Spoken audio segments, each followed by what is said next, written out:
మీరు చూస్తున్నారు S8 news. Welcome to S8 news. నా పేరు రేవతి. ముందుగా ముఖ్యాంశాలు.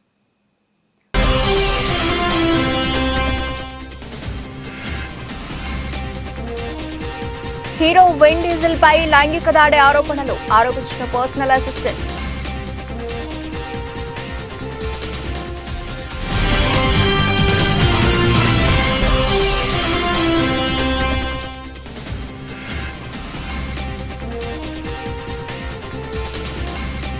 యూనివర్సిటీలో కాల్పులు, 15 మంది మృతి.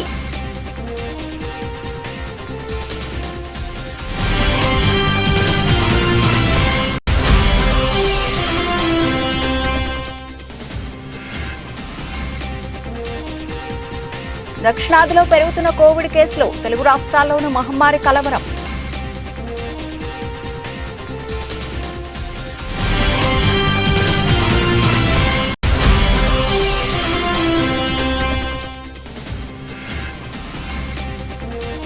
అంగన్వాడీల డిమాండ్లపై స్పష్టత ఇచ్చిన బొత్స, కీలక అంశాలు వెల్లడించిన మంత్రి.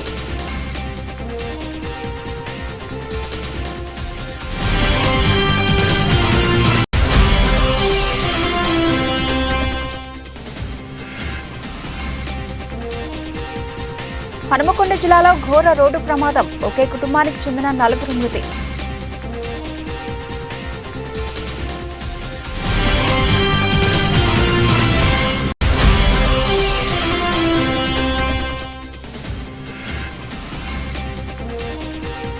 ఆఖరి పోర్లో అదరగొట్టిన బౌలర్లు, పోటీ సిరీస్ ను ఒడిసి పట్టిన వెస్టిండీస్.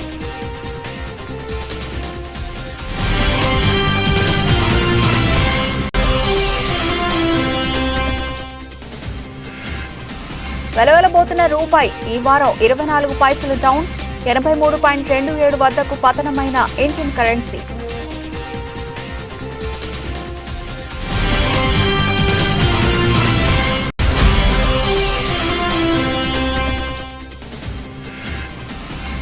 తేలియాడే స్టార్ హోటల్ ని మించిన విలాసాలు, ప్రపంచంలోనే అతిపెద్ద లగ్జరీ షిప్ గా నిలిచిన బి లెగసీ.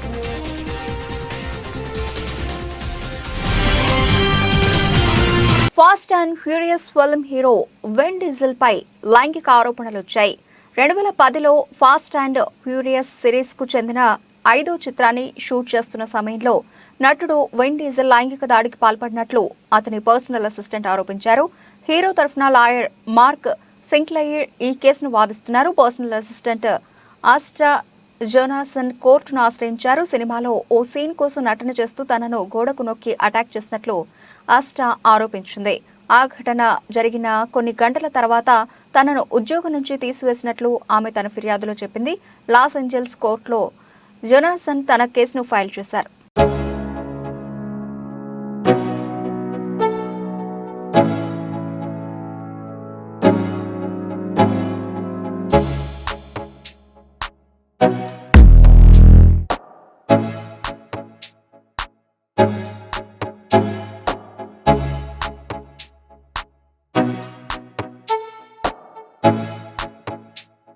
చెక్ రిపబ్లిక్ రాజధాని ప్రాగ్లో కాల్పులు కలకలం సృష్టించాయి.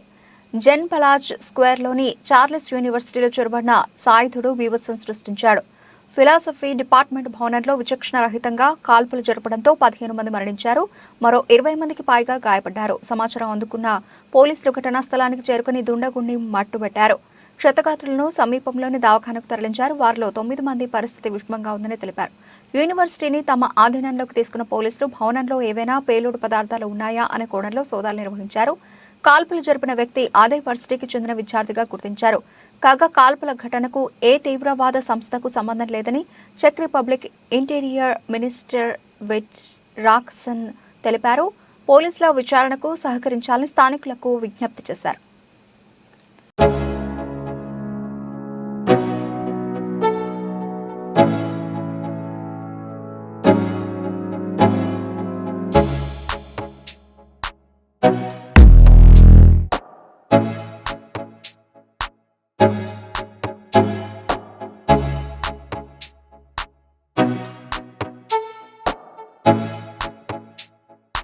దక్షిణాది రాష్ట్రాల్లో కోవిడ్ కేసులు రోజు రోజుకు పెరుగుతూ ఆందోళన కలిగిస్తున్నాయి. దేశంలో చాప కింద నీరులా మెల్లమెల్లగా మహమ్మారి విస్తరిస్తోంది. దీంట్లో భాగంగా దేశంలో ప్రస్తుతం 2,997 కేసులు నమోదు కాగా గడిచిన 24 గంటల్లోనే 328 కొత్త కేసులు నమోదయ్యాయి. కోవిడ్ సోకి ఒకరు మృతి చెందడం ఆందోళన కలిగిస్తోంది. దక్షిణాది రాష్ట్రాల్లో కోవిడ్ కేసులు రోజు రోజుకు పెరుగుతూ ఆందోళన కలిగిస్తున్నాయి. దేశంలో చాప కింద నీరులా మెల్లమెల్లగా మహమ్మారి విస్తరిస్తోంది. దీనిలో భాగంగా దేశంలో ప్రస్తుతం 2,997 కేసులు నమోదు కాగా గడిచిన 24 గంటల్లోనే 328 కొత్త కేసులు నమోదయ్యాయి. కోవిడ్ సోకి ఒకరు మృతి చెందడం ఆందోళన కలిగిస్తోంది.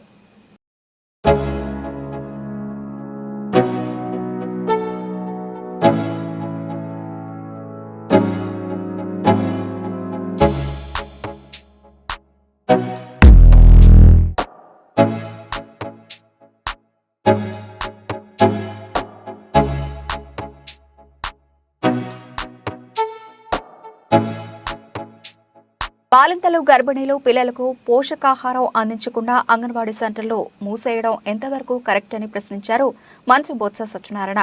అంగన్వాడీ వర్కర్లకు జీతాలు పెంచేందుకు ప్రభుత్వం సానుకూలంగా ఉందని స్పష్టం చేశారు.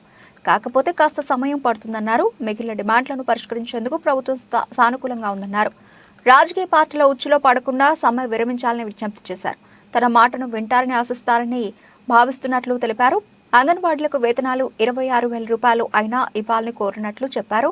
తెలంగాణలో కంటే అధికంగా ఇవ్వాలని డిమాండ్ చేసినట్లు తెలిపారు. దీనిపై అధికారులతో సమీక్షలు జరుపుతున్నట్లు బొత్స వివరించారు. ఇప్పటికే అంగన్వాడీలతో చర్చలు జరిపినట్లు పేర్కొన్నారు. ఇప్పటి వరకు రాష్ట్ర ప్రభుత్వం ఇస్తున్న గ్రాడ్యుటీని 50,000 రూపాయల నుంచి 1,00,000 రూపాయలు చేస్తామని, హెల్పర్లకు 20,000 నుంచి 40,000 రూపాయలు ఇస్తామని చెప్పినట్లు వెల్లడించారు. అంగన్వాడీలను మినీ సెంటర్ల నుంచి మెయిన్ సెంటర్లుగా ఏర్పాటు చేయాలనే డిమాండ్పై రాష్ట్ర ప్రభుత్వం సానుకూలంగా ఉన్నట్లు చెప్పారు. స్థానికంగా ఉన్న జనాభా ప్రాతిపదికన సెంటర్లను ఏర్పాటు చేసేందుకు సిద్ధంగా ఉన్నట్లు వివరించారు. కేంద్ర ప్రభుత్వం ఆదేశాల మేరకు సెంటర్లను ఏర్పాటు చేస్తామన్నారు. ఈ అంశాలపై ముఖ్య కార్యదర్శులతో చర్చించి సంప్రదింపులు జరిపి నిర్ణయం తీసుకున్నట్లు తెలిపారు.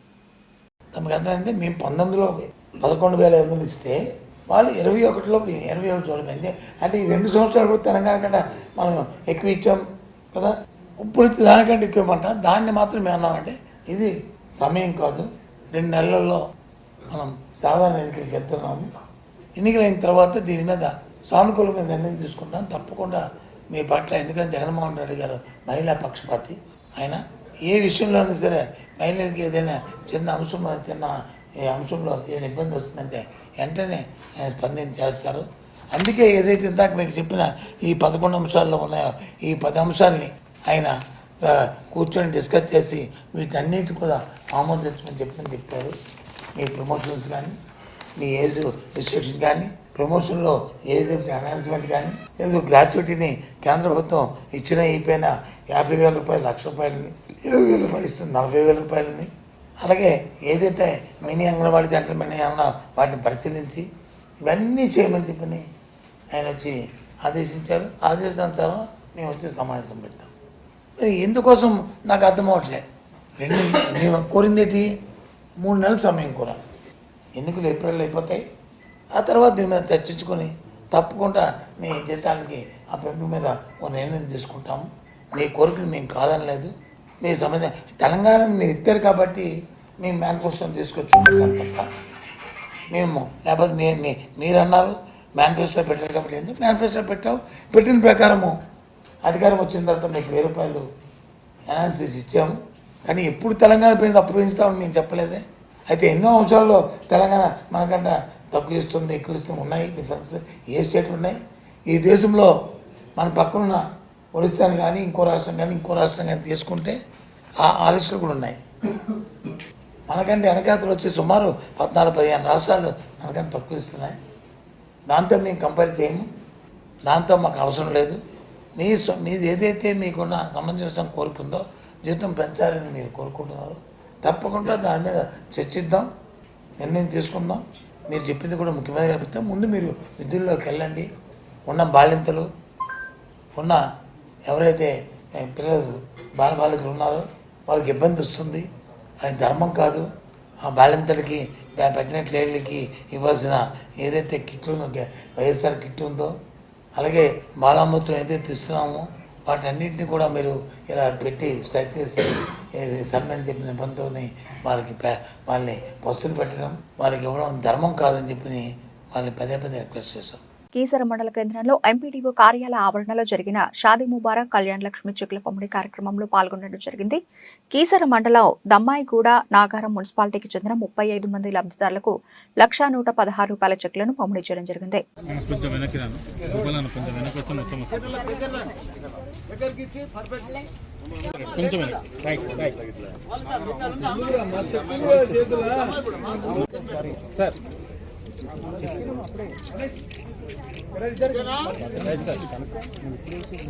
యువత రాజకీయాల్లోకి రావాలని సిబిఐ మాజీ జాయింట్ డైరెక్టర్ లక్ష్మీనారాయణ పిలుపునిచ్చారు. ధన కుల వంశపారపర్య రాజకీయాలకు స్వస్తి పలకాలన్నారు. విజయవాడలో గురువారం సాయంత్రం ఐలాపురం కన్వెన్షన్ హాల్లో అర్ధరాత్రి ఆలోచన అనే కార్యక్రమాన్ని లక్ష్మీనారాయణ నిర్వహించారు. ప్రజా సంఘాలు, రైతులు, వివిధ వర్గాలకు చెందిన ప్రతినిధులతో రాత్రంతా చర్చలు జరిపారు. అర్ధరాత్రి స్వాతంత్ర్యం వచ్చిన దేశంలో ప్రధాన సంఘటనలన్నీ అర్ధరాత్రి జరిగాయని జేడీ గుర్తు చేశారు. అందుకే అర్ధరాత్రి మేల్కొని సమస్యలు తెలుసుకుంటున్నానని తెలిపారు. ప్రజల ఆకాంక్షలకు అనుగుణంగా ప్రభుత్వాలు లేవని అసహనం వ్యక్తం చేశారు. వాళ్ళు ఎక్కడ చెప్పుకోవాలి అన్నది ఒక ముఖ్యమైన అంశం. దానితో పాటు అనేక విషయాలు తెలుసుకుందాం అన్న ధోరణిలో కూడా ఈరోజు ఈ కార్యక్రమం ఏర్పాటు చేయడం. అర్ధరాత్రి కలిసి ఆలోచిద్దాం రండి అని చాలామంది అడిగారు. ఈ అర్ధరాత్రి ఏంటి విషయం? చాలామంది ఆ టైటిల్ చూడగానే ఆశ్చర్యం వ్యక్తం చేశారు. అందుకని నేనేమన్నానంటే, భారతదేశానికి స్వాతంత్రం అర్ధరాత్రే వచ్చింది. మన జీవితంలో అతి ముఖ్యంగా మార్పులు తెచ్చిన జిఎస్టీ చట్టం ఏదైతే ఉందో అది కూడా ఉభయ సభలను పార్లమెంట్లో కూర్చోబెట్టి రాత్రే రిజల్యూషన్ పాస్ చేశారు. తర్వాత మన డిమానిటైజేషన్, నోటు రద్దు కూడా రాత్రిపూటే అనౌన్స్మెంట్ చేశారు. కాబట్టి ఇన్ని విషయాలు మన భారతదేశానికి సంబంధించిన అనేక విషయాలు జరిగినప్పుడు తర్వాత ఉదయం అందరూ కూడా బిజీగా ఉంటారు వాళ్ళ పనుల్లో. కాబట్టి సాయంత్రం పూట ఈ కార్యక్రమాన్ని పెడితే తీరిగ్గా వాళ్ళు వచ్చి ఈ రాత్రి 12 కావచ్చు, 2 కావచ్చు, వాళ్ళ విషయాలు తెలియజేస్తే, ఇది ముఖ్యంగా నేను తెలుసుకోవడానికి పెట్టిన కార్యక్రమం, అనేక విషయాలు నేర్చుకోవడానికి పెట్టిన కార్యక్రమం. ఇప్పుడే శివనాగరాజు వచ్చారు ఇక్కడ, ఆయన స్టార్టప్స్ గురించి ఏంటి విషయం అన్నది చెప్పారు.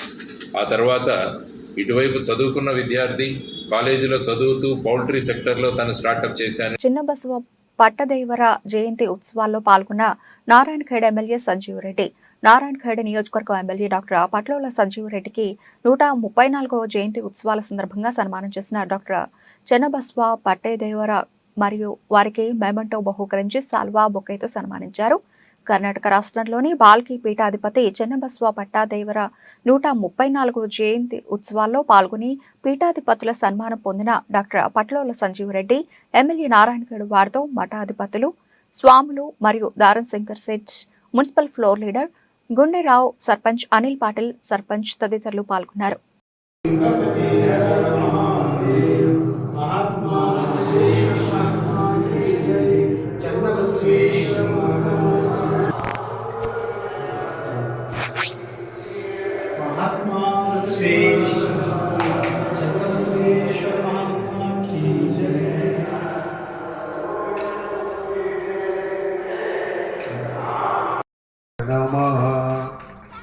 ఓం శ్రీ గురు బసవలింగాయ నమః.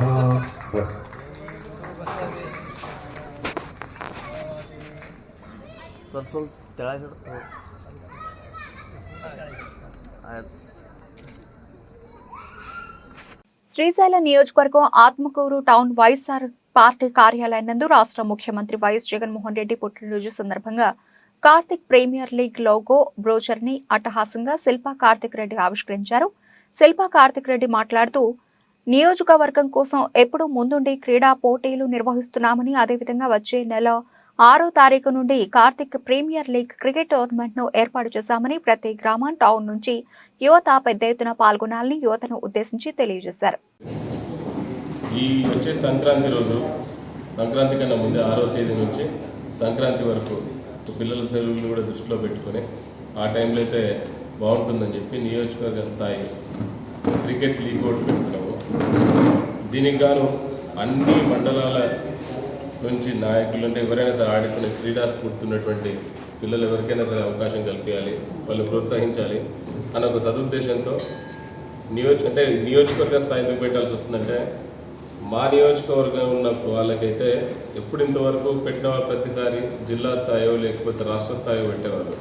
ఇది మా నియోజకవర్గ పిల్లల్ని ఎంకరేజ్ చేయడం కోసం అని చెప్పి నియోజకవర్గ స్థాయికే దీన్ని పరిమితి చేస్తున్నాము.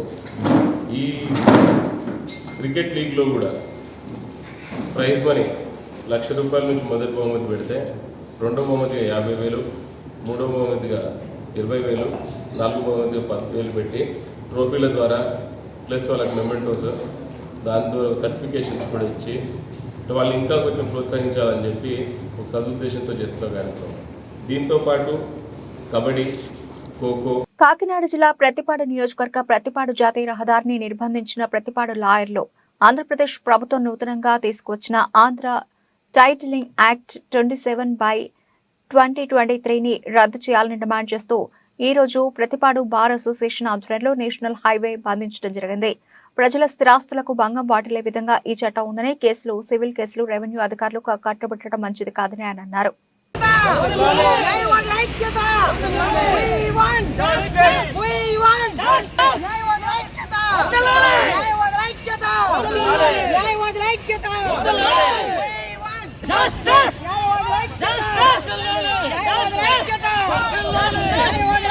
ప్రతిపాడు భారత ఆధ్వర్యంలో జరిగే ఈ నేషనల్ హైవే రాస్తా రోకోకు హాజరైన మా భారత సభ్యులందరికీ ధన్యవాదాలు.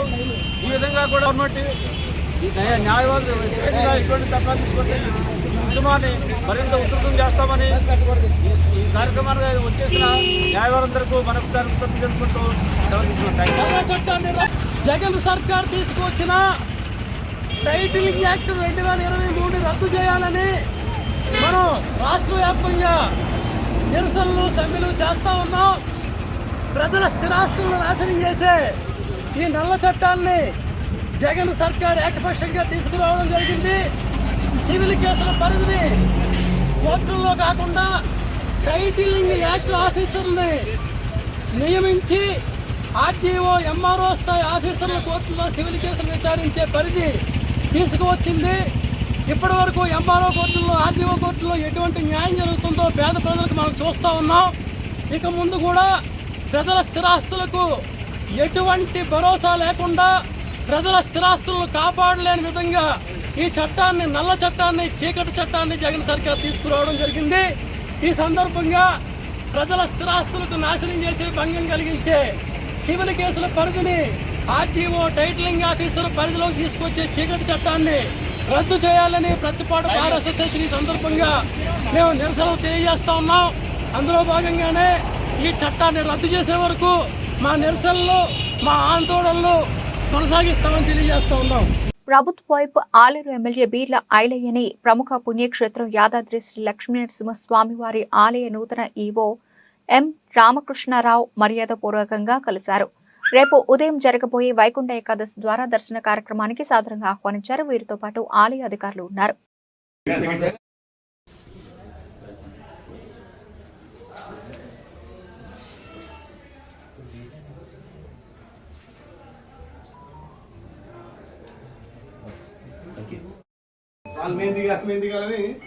అన్ని కలిసి పరిస్థితి.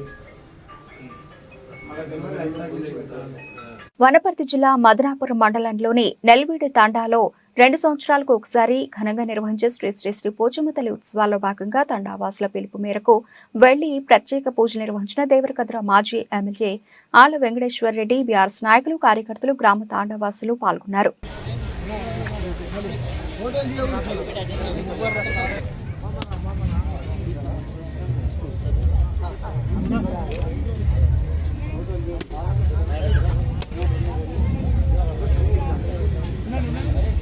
హనుమకొండ జిల్లాలో ఘోర రోడ్డు ప్రమాదం జరిగింది. ఈ ప్రమాదంలో ఒకే కుటుంబానికి చెందిన 4 దుర్మరణం చెందారు. ఎల్కతుర్తి మండలం శాంతినగర్ వద్ద రోడ్డు ప్రమాదం జరిగింది. ఎదురెదురుగా వస్తున్న కారు, లారీ ఒకదానికొకటి బలంగా ఢీకొన్నాయి. దీంతో 4 అక్కడికక్కడే మృతి చెందారు. మరో 3కి తీవ్ర గాయాలయ్యాయి. ఏటూరు నాగారం నుంచి వేములవాడకు వెళుతుండగా ఘటన చోటు చేసుకుంది. ఏటూరు నాగారం మండల కేంద్రానికి చెందిన మంతెన శంకర్ తన కుటుంబ సభ్యులతో కలిసి కారులో వేములవాడ వెళ్తున్నారు. మార్గ మధ్యలో హనుమకొండ జిల్లా ఎల్కతుర్తి సమీపంలో కారును ఇసుక లారీ ఢీకొట్టింది. దీంతో కారులో ప్రయాణిస్తున్న మంతెన కాంతయ్య, మంతెన శంకర్, మంతెన భారత్, మంతెన వందన నలుగురు అక్కడికక్కడ మృతి చెందారు.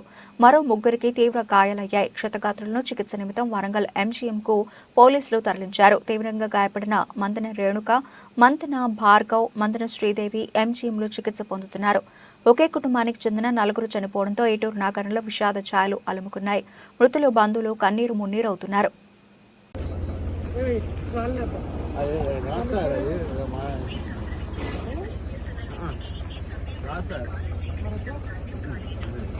వెనకే వస్తాయి ఇది ఎందుకు చెప్పాలి కూడా వెనకకే రానియాలి మన ఏదైనా అది వస్తే గుండొచ్చు వెళ్ళలేడు ఆ సీట్ మధ్యలో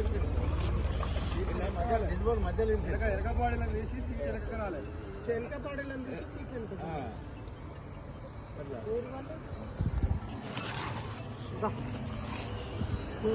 రెండుసార్లు టీ20 వరల్డ్ కప్ గెలుపొందిన వెస్టిండీస్ జట్టు స్వదేశంలో ఆదరగొడుతోంది. ఇప్పటికే ఇంగ్లాండ్తో జరిగిన వన్డే సిరీస్ కైవసం చేసుకున్న కరీబియన్ జట్టు పొట్టి సిరీస్ను కూడా ఓడిసిపట్టింది. ఉత్కంఠ రేపిన ఆఖరి టీ20లో బౌలర్లు రాణించడంతో రౌమన్ పావెల్ సేన అద్భుత విజయం సాధించింది. 5 టీ20ల సిరీస్ను 3-2తో సిరీస్ సొంతం చేసుకుంది. ఇంగ్లాండ్ నిర్దేశించిన 133 పరుగుల లక్ష్యాన్ని విండీస్ 6 వికెట్ల నష్టాన్ని 19.2 ఓవర్లలో ఛేదించింది. ఆఖరి ఓవర్లో విండీస్ విజయానికి 10 రన్స్ అవసరమయ్యాయి. క్రిస్ వోక్స్ చేసిన తొలి బంతికి జేసన్ హోల్డర్ 3 పరుగులు తీశాడు. ఆ తర్వాత బంతిని షాయ్ హోప్ సిక్సర్గా మలిచాడు. దాంతో వెస్టిండీస్ 4 వికెట్ల తేడాతో చిరస్మరణీయ విజయం సాధించింది.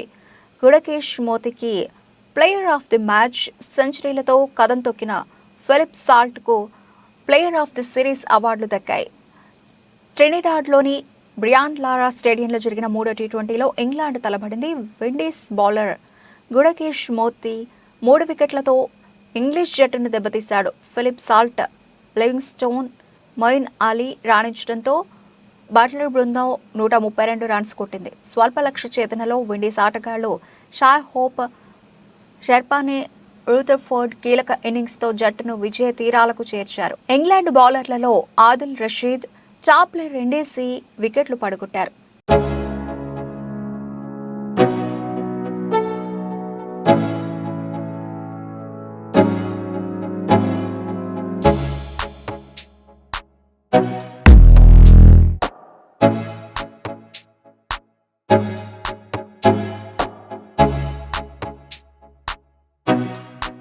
ఫారెక్స్ మార్కెట్లో రూపాయి నేలచూపులు చూస్తోంది. డాలర్తో పోల్చితే రూపీ మార్కం విలువ అంతకంతకు పడిపోతోంది. ఈ వారం మొత్తంగా జరిగిన 4 సెషన్లలో రూపీ ఎక్స్చేంజ్ రేటు 24 పైసలు దిగజారడం గమనార్హం. గురువారం 9 పైసలు కోల్పోయి 83.27 వద్ద స్థిరపడింది. అంతకుముందు బుధవారం ట్రేడింగ్లో ఎక్కడికక్కడే ఉన్న రూపాయి మార్కం విలువ మంగళవారం 8 పైసలు, సోమవారం 7 పైసలు చొప్పున నష్టపోయింది. దీంతో క్షీణత స్థాయి 24 పైసలకు చేరింది.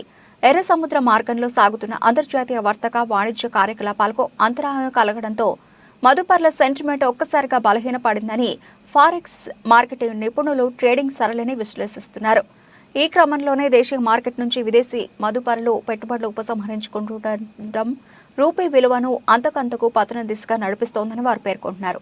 స్టాక్ ఎక్స్చేంజ్ల వివరాల ప్రకారం బుధవారం విదేశీ సంస్థాగత మదుపర్లు భారతీయ ఈక్విటీ మార్కెట్ల నుంచి 1322.08 కోట్ల పెట్టుబడులను వెనక్కి తీసుకున్నారు. నిజానికి దేశీయ స్టాక్ మార్కెట్లు గురువారం లాభాల్లో ముగిశాయి.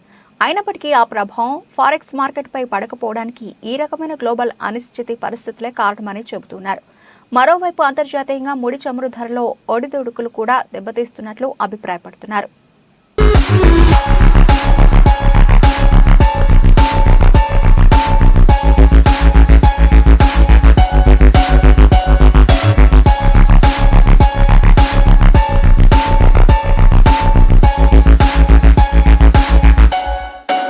చైనా మరో భారీ విలాసవంతమైన ఓడను నిర్మించి ప్రపంచం చూపు తన వైపు తిప్పుకుంది.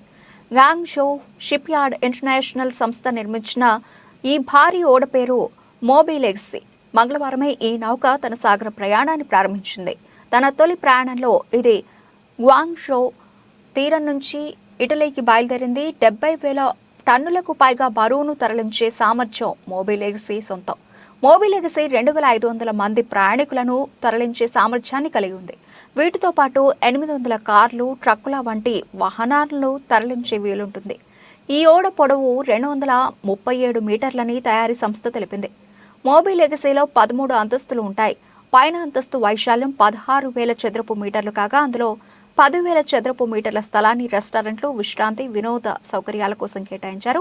ఇక ఇందులో మొత్తం 533 విలాసవంతమైన గదులు నిర్మించారు. ఇతర సౌకర్యాల్లో 2 బార్లు, 2 రెస్టారెంట్లు, ప్రొమెనేడ్ మరియు పిల్లల ఆట స్థలం ఉన్నాయి. స్టర్న్ వద్ద పక్కపక్కనే ఉంచిన 3 ర్యాంపుల ద్వారా వాహన కార్గో లోడ్ మరియు అన్లోడ్ చేయబడుతుంది. సెంట్రల్ ర్యాంప్ ప్రధాన గ్యారేజీ డెక్ కి యాక్సెస్ ను అందిస్తుంది.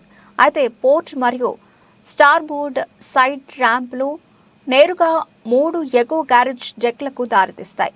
ఫెరీలో 2 5.4 MGU డీజిల్ ఇంజిన్లు ఉన్నాయి. ఇవి గరిష్టంగా 25 నాట్ల కంటే ఎక్కువ వేగం మరియు 23.5 నాట్ల క్రూజింగ్ స్పీడ్ను అందిస్తాయి.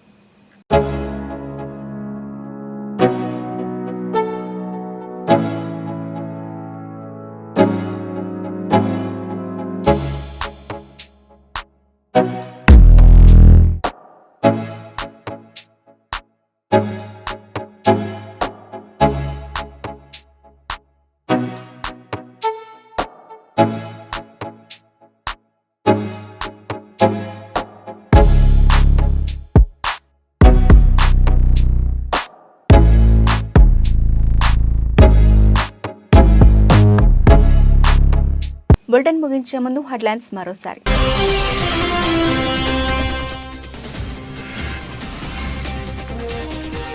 హీరో విన్ డీజిల్ పై లైంగిక దాడి ఆరోపించిన పర్సనల్ అసిస్టెంట్.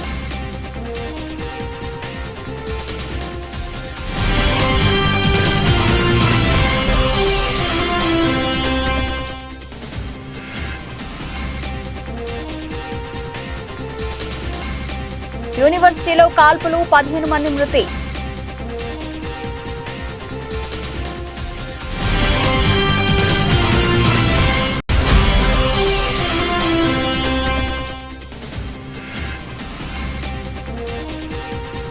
దక్షిణాదిలో పెరుగుతున్న కోవిడ్ కేసులు, తెలుగు రాష్ట్రాల్లోనూ మహమ్మారి కలవరం.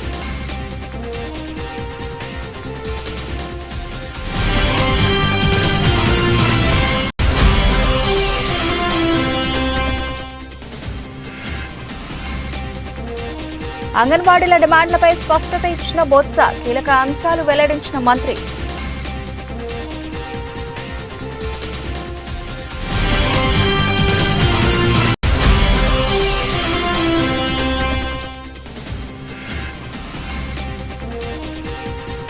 హనుమకొండ జిల్లాలో ఘోర రోడ్డు ప్రమాదం, ఒకే కుటుంబానికి చెందిన 4 మృతి.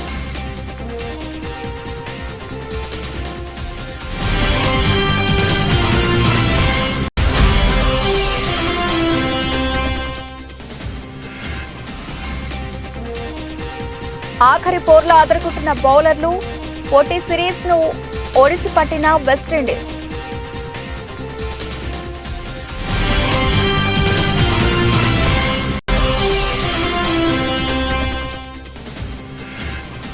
వెలవెలబోతున్న రూపాయి ఈ వారం 24 పైసలు డౌన్, 83.27 వద్దకు పతనమైన ఇండియన్ కరెన్సీ.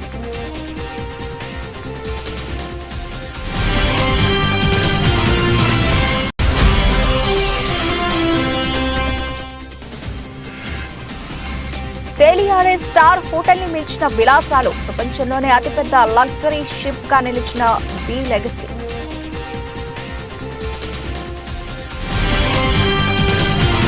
ఇవి ఇప్పటివరకు నవల్సిన అప్డేట్స్. మరిన్ని అప్డేట్స్ తో మళ్ళీ కలుద్దాం. అంతవరకు సెలవు, నమస్తే.